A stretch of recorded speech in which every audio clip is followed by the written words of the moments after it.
Halo, kami dari kelompok 4. Jadi di sini kami akan menampilkan hasil observasi kami tentang perkembangan intelektual dan kognitif pada anak sekolah dasar, SMP, dan SMA.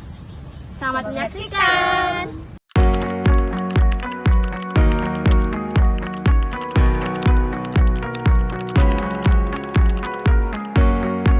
Baik, jadi di sini saya akan menjelaskan hasil wawancara kami terhadap anak SD, di mana kita wawancara di SDN 2 Mekarsari.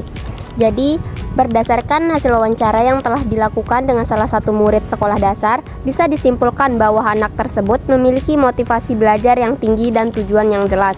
Ia menikmati beberapa pelajaran seperti matematika dan bahasa Indonesia, serta mereka aktif berpartisipasi dalam kegiatan ekstrakurikuler di sekolah.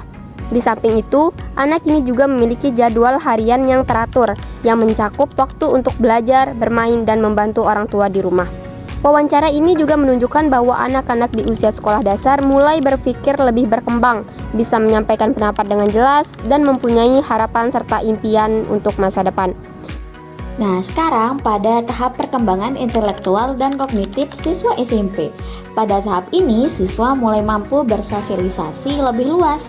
Jika sebelumnya saat SD mereka cenderung malu-malu untuk bertanya, di tahap ini mereka lebih mampu menyesuaikan diri, misalnya pada saat menanyakan materi pembelajaran.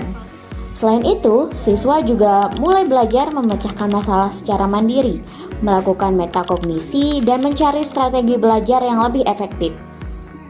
Daya ingat dan konsentrasi mereka turut meningkat, sehingga siswa dapat memahami materi yang lebih luas dan mendalam.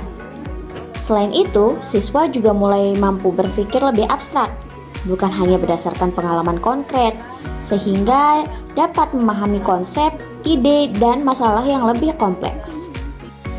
Di usia ini, banyak siswa mulai menunjukkan rasa percaya diri yang lebih besar, berani bertanya, berdiskusi, dan mengemukakan pendapat di kelas. Pelajaran mulai dipahami bukan lagi sebagai teori semata, akan tetapi sebagai sesuatu yang relevan dengan kehidupan sehari-hari. Seperti mata pelajaran fikih yang berkaitan dengan ibadah, mata pelajaran IPA untuk memahami gejala alam, dan mata pelajaran bahasa Inggris untuk berkomunikasi secara global. Strategi belajar pun mulai berkembang. Mereka terbiasa membaca ulang materi, membuat catatan, bahkan belajar bersama teman untuk saling memahami. Yang tak kalah penting, pola pikir kritis mulai tumbuh. Mereka mulai menganalisis dan mengevaluasi informasi yang diterima, bukan sekedar menerimanya begitu saja. Nah, semua pengalaman ini membentuk karakter sebagai pembelajaran yang aktif, reflektif, dan mandiri. Karena itu, masa SMA bukan hanya tentang nilai, akan tetapi tentang tumbuhnya cara berpikir yang lebih dewasa. Baik, di sini saya akan menjelaskan tentang bagaimana guru dalam melihat perkembangan kognitif pada anak.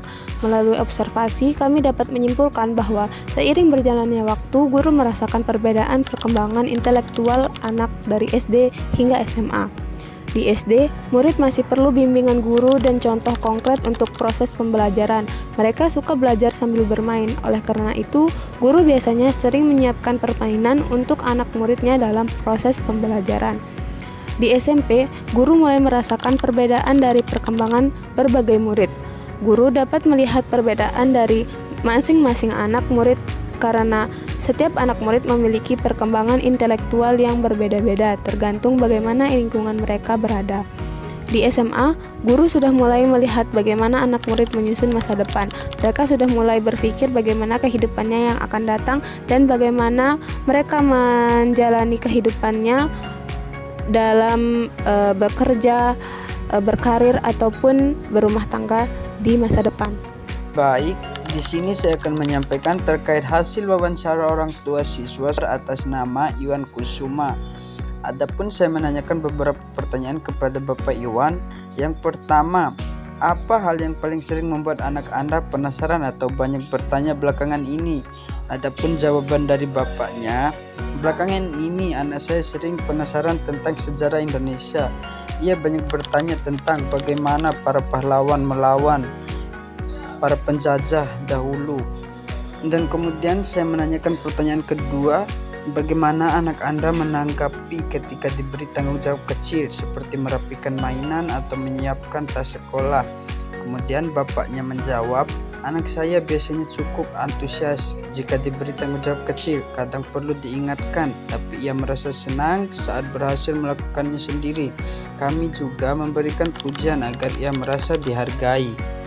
Dan saya menanyakan pertanyaan ketiga, apa yang biasa anak Anda lakukan saat menghadapi masalah atau konflik kecil dengan temannya? Kemudian bapaknya menjawab, biasanya ia akan datang bercerita kepada kami. Kami ajarkan untuk mencoba menyelesaikan masalahnya dengan kata-kata baik terlebih dahulu, misalnya dengan meminta maaf atau menjelaskan perasaannya. Kadang ia masih butuh bantuan orang dewasa untuk menengahinya. Dan kemudian saya menanyakan pertanyaan terakhir, apakah anak Anda suka bercerita tentang pengalaman di sekolah? Apa yang biasanya ia cerita? Ya, bapaknya menjawab, anak saya suka bercerita tentang sekolah. Ia sering menceritakan kegiatan bermain, siapa teman sebangkunya hari itu, dan hal-hal lucu yang paling sering terjadi di dalam kelasnya.